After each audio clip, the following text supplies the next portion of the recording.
Агенчик ёсць у сэрцы і ў вачах. Праз цемру і туманы скрозь ён асвятляе нам шлях. У кожнага куточак ёсць, куды душа імкнецца. І што б у вашым жыцці не адбылося, гэта месца не прадаецца. Не прадаецца хата бацькоў, куток бацькоўскі не прадаецца. Туды вяртаюся зноў і зноў, дзе адчуваю, як сэрца б'ецца. Не прадаецца хата бацькоў, куток бацькоўскі не прадаецца.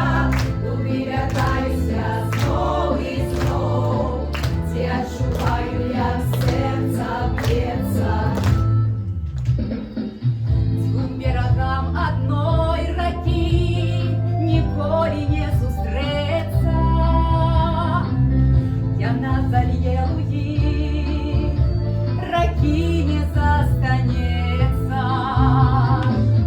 Так і паміж братоў, калі маланка пранясецца,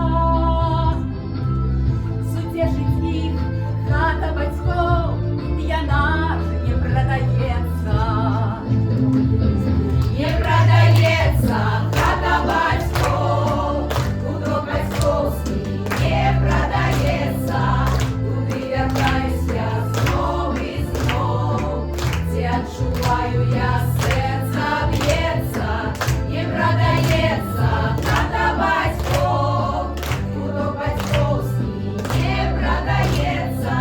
Туды вяртаюся зноў і зноў, дзе адчуваю, як сэрца б'ецца.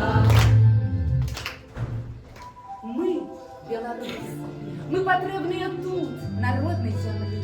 Не цурайцеся мовы сваёй, не губляйце каранёў сваіх.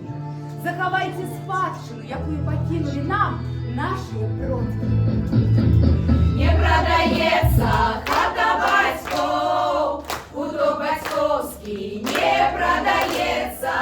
Туды вяртаюся зноў і зноў, дзе адчуваю, як сэрца б'ецца. Не прадаецца